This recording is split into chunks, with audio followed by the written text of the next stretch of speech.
Let's go now to our guest for today, Boris Veldhuizen van Zanten. Am I saying that nearly right? Well, you missed my 4 first names, but that's okay. Okay. Oh, speaking of, I have 6 questions for you now. For people who don't know you as well, 6 and 60. I'm ready. 60 seconds. Here we go. What's your middle name?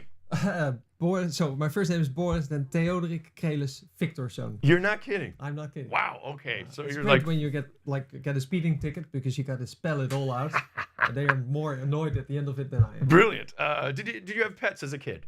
I did. Yeah, pigeons. Pigeons. Yeah, like 20 or 30 at a time. He's getting more interesting by the moment, isn't it? Okay. Brothers and sisters? Sister. Okay. Older, younger? Young, older. Older, got it. Okay.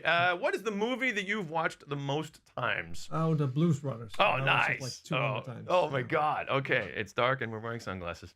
What is an app that you've recently deleted?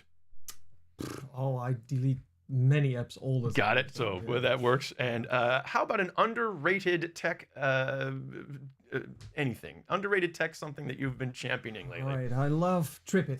It's a service that organizes your travel, and it's really amazing. TripIt. TripIt. TripIt. Oh, sorry. TripIt, Okay. Yeah, TripIt.com. Got it. It's an old service, but it works magically.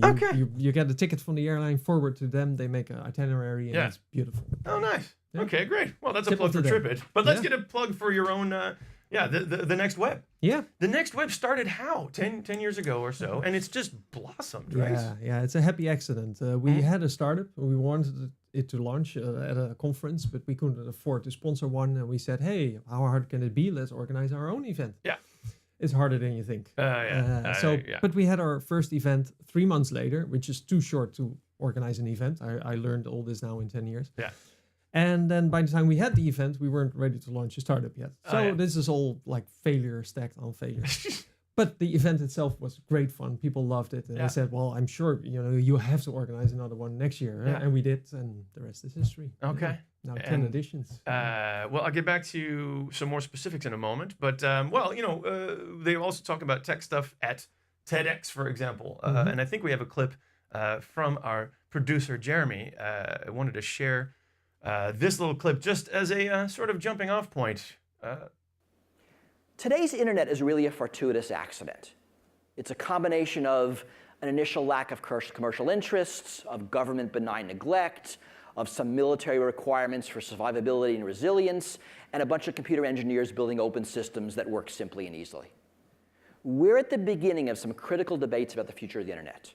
Law enforcement, surveillance, corporate data collection, cyber war, information consumerism, and on and on and on.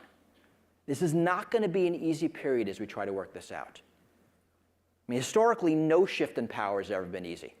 Corporations have turned the internet into an enormous revenue generator, and they're not going to back down. Right? Neither will governments who have harnessed the internet for control. And these are all very complicated political and technological issues. But we all have a duty to tackle this problem. I don't know what the result is going to be, but I hope that when generations from now, society looks back on us in these early decades of the internet, they're not going to be disappointed. And this is only going to happen if each one of us engages, makes us a priority, and participates in the debate. We need to decide on the proper balance between institutional and distributed power and how to build tools that amplify what is good in each while suppressing what is bad. Thank you. Bruce Schneider from TEDx in Cambridge. Well, hopefully, he brought up a whole lot of points there. How many of those sound recognizable for you as all of them, yeah. So, the incredibly interesting thing about working in technology is that development speed up, right? As new possibilities are added, new technologies are invented, you see more new possibilities by combining stuff.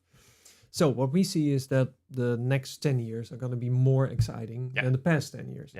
Which is very difficult for people to grasp, right? They think, well, the whole pace of change is already pretty quick, but you're saying the pace is going to speed up even more? It's going to speed up even more, yeah. So I joked, like, in 4 years, they're going to be a startup. They're going to launch on Friday. They're going to reach 100 million users on Saturday. And they're going to be acquired for $1 billion on Monday. Right. That's the speed of things we're seeing now. And that sounds very unrealistic. But wow. There was a startup like a year ago. And before they launched, they sold for 100 million. Right. Then there's WhatsApp. They that was a year and a half, and then they sold, or that was Instagram, for 16 billion. Yeah, right? with the incredible sums, which sounds like a bubble economy. Let's be honest. Is there a point where the bubble's going to burst? No, I don't think there's a bubble. No. So here's the interesting thing. Yeah. When Facebook bought WhatsApp, WhatsApp never made $1. No. And they were sold for 16 billion. Yeah. So people ask me like, that's a bubble, right? Because this is not sustainable. They're not making money, and then it's not a business. But the answer is that what Facebook bought was not a business. They have a business. It works great. Facebook's problem is staying relevant, right? Facebook is the hottest bar in town. Well, we'll go there because it's the hottest bar in town. Right. But when we see that our friends are going somewhere else, we'll go there. Yeah. And our friends were going to WhatsApp. Right. So what Facebook buys is relevancy. Okay. And they can afford it because they've got 40 billion in the bank. Right. So what they bought was relevancy, and that's a good buy. Really? So you think it was okay? Well, okay. Yeah. So WhatsApp is not a business in the sense that it will generate money. No, it's a tool that's relevant and has value for Facebook. Well, let's talk about the internet and the bright, shiny internet of the future, which might provide more jobs, opportunities, startups, and all that good stuff. But what's the significance of a player like the Kaspersky Lab, Anonymous, the hackers, and for that matter, even the International Consortium of Investigative Journalists who are responsible for Lux leaks, HSBC leaks, and governments, even our freedom-loving Western governments might try to crack down. That's really disruptive, I would say. Does the next web have an opinion on the Well, you dark asked me 3 questions side? in one. I now, did right? indeed. You Yes. did. Yeah. So I'm an entrepreneur, and entrepreneurs are optimistic. So I'm very optimistic, right? Okay. I think hackers are a huge problem, and it's getting worse. Yeah. And usually, you need a few major incidents, before people open up their eyes and say, okay, this is actually something I got to spend time on. Cybersecurity and So in a way, I'm happy that these things come out, Right. and we have companies researching this and sort of waving a flag and saying, hey, this is happening. You got to pay attention. Yeah. And even at our company, right? The first few years, we didn't think about security. We didn't. Everybody's password was just like password, right? Yeah. Something simple. And then you grow a little bit bigger, and suddenly, you see one incident, and you're like, hey, wait a minute, this could affect me. Yeah. And now it's become routine at the company to think about these things. Yeah, sure. So- At least so it's one important. person has to deal with encryption and security. Right. Yeah. The thing where I sort of get defensive Yeah. is where people start, fear mongering. Where they say, oh, everything is going to shit because this is happening. We're like, no.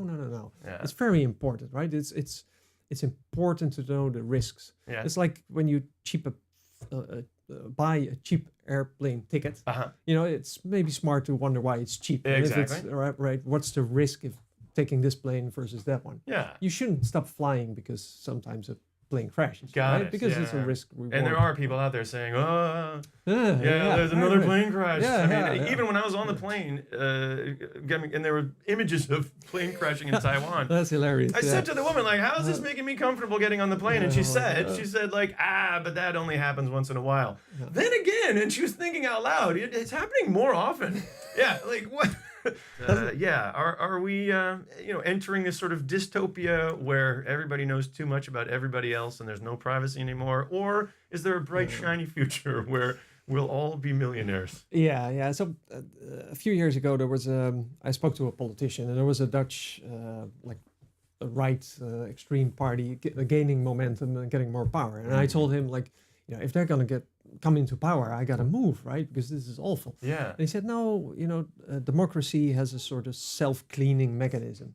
But every now and then you have to make a swing, it'll Sure. The go pendulum to must extremes, swing. and it'll swing back. So it'll be a right. Okay. I think it's the same with these fears, right? Things will happen where you go like, oh my God, that's too much. And that refines where we want to be. Right? Okay.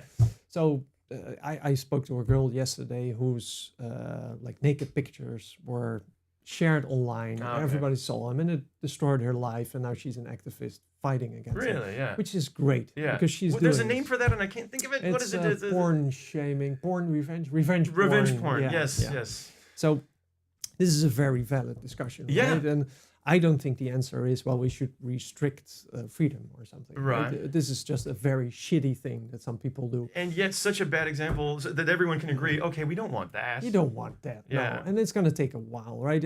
I remember the first time I went online, the first search engine, probably the first word I typed in was sex. Right? Because that's what you do when you're 14 and you get online.